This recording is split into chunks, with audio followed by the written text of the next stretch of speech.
Salut tout le monde, alors écoutez, je vous fais cette petite vidéo depuis le Mexique comme vous pouvez le voir. Donc là je suis au centre de Mérida, donc dans une petite maison qui est sympa avec une petite piscine. Donc au centre de Mérida avec, c'est un Airbnb bref. Et du coup j'ai eu l'idée de faire cette petite vidéo puisque en fait ce qu'il faut savoir au Mexique c'est que 90% du commerce se fait en liquide. C'est-à-dire qu'il se fait soit en dollars ou en pesos mexicains. Et du coup, c'est vrai que si on n'y pense pas, c'est la merde puisque la plupart du temps on ne peut pas payer par carte. Donc il faut toujours avoir du liquide sur soi et vraiment genre beaucoup quoi. Parce que ils ont de la monnaie qui est complètement dévaluée. C'est-à-dire que je prends l'exemple de 50 pesos, ça doit faire dans les 2,30 € à peu près. Je ne suis pas précis mais c'est à peu près ça quoi. Donc du coup on a vite fait d'avoir des grosses liasses. Et la deuxième chose qu'il faut savoir, la première chose, c'est d'avoir suffisamment de liquide. Mais la deuxième chose, c'est que au Mexique, on peut le voir sur le net, il peut y avoir beaucoup de corruption, notamment de la part des policiers. Heureusement, et d'ailleurs je touche du bois, je me suis jamais fait contrôler. Enfin, en tout cas, j'ai jamais eu de problème avec du rackettage, etc. Mais en tout cas, ça peut arriver. J'ai lu que ça arrivait souvent, notamment tout ce qui est dans les lieux touristiques, Cancun, Playa del Carmen. Tulum, etc. Bon, bref. Et du coup, là, je me suis posé la question comment je fais si, admettons, je me fais racketter.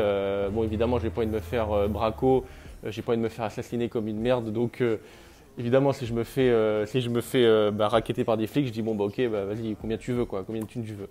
Bref. Et si, admettons, je leur donne tout ce que j'ai et qu'ils me croient pas, ils peuvent très bien fouiller mes affaires. Et là, je me suis dit, merde, comment je pourrais faire? Donc j'ai réfléchi, je me suis dit à quel endroit je pourrais cacher ma thune, des liasses, etc. sans qu'on puisse le trouver. Et là j'ai réfléchi, j'ai regardé un peu sur le net et je suis tombé sur un truc sur Amazon d'ailleurs.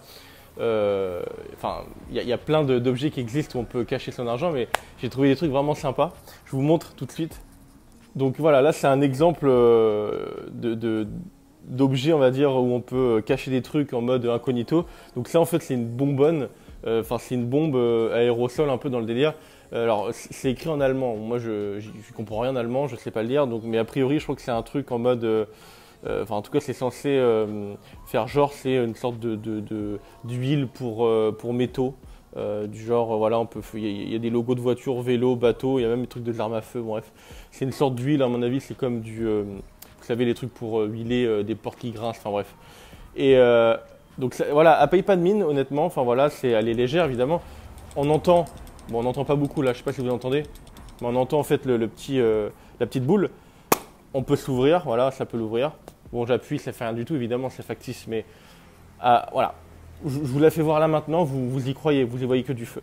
Sauf que l'avantage de cette petite boîte, et là vous allez me dire, mais où tu le fous ton bordel? En fait, en bas de la bonbonne, il y a une petite trappe et c'est là que c'est intéressant. Donc là, je vous l'ouvre, hein. Ça se dévisse en fait tout simplement.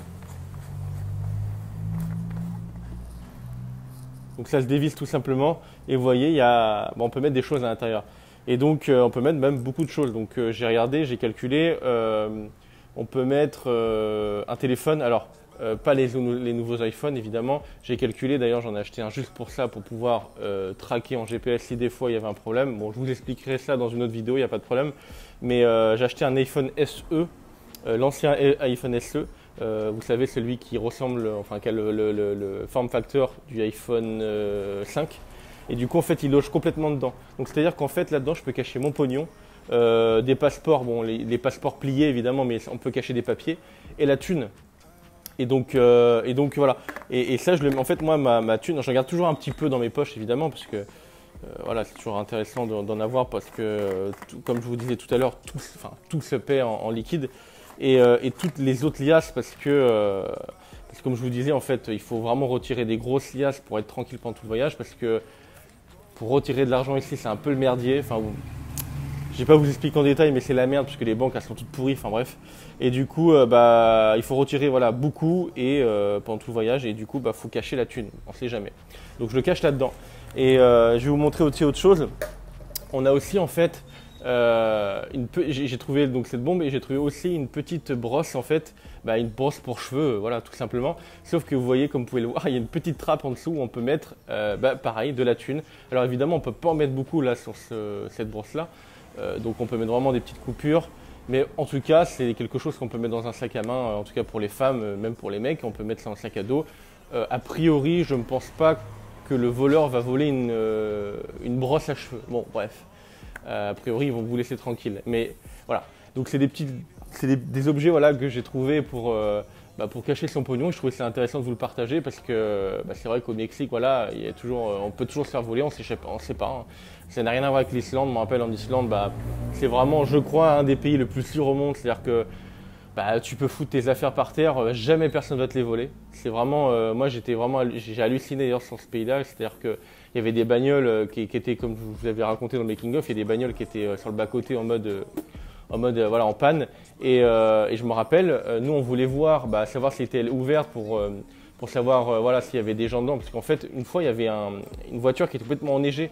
On s'est dit, oula, avec les gars, en fait, on s'est dit, imagine, il y a des gens dedans, donc on va voir, tu vois, on essaye d'aller ouvrir la porte. Elle était ouverte, toutes les portes, le coffre était ouvert, il y avait tous les bagages. Je dis, ok. Et du coup, voilà, c'est ça, c'est qu'en Islande, il n'y a pas de vol, en fait. C'est ultra serein comme pays. Tandis qu'au Mexique, bon, voilà. Moi, je fais très attention. Bon, a priori, voilà, maintenant, j'ai pas eu de problème. C'est vrai que je fais des choses pour vraiment, pour l'instant, c'est plus prévenir que guérir. Mais en tout cas, voilà, toujours prévenir que guérir. Voilà, écoutez, cette vidéo est terminée. J'espère que ça vous a plu et que ça peut vous donner des idées si des fois vous allez au Mexique ou ailleurs d'ailleurs, parce qu'il n'y a pas que le Mexique où ça craint un peu au niveau, voilà, au niveau corruption, hein, bref. Mais voilà, donc n'hésitez pas à aller chercher ce genre d'objet, ça peut être toujours intéressant et c'est cool pour cacher son pognon. Allez, moi je vous laisse là, je vous dis à la prochaine pour une nouvelle vidéo, depuis le Mexique d'ailleurs, et je vous dis à la prochaine. Allez, salut! Busy as usual, but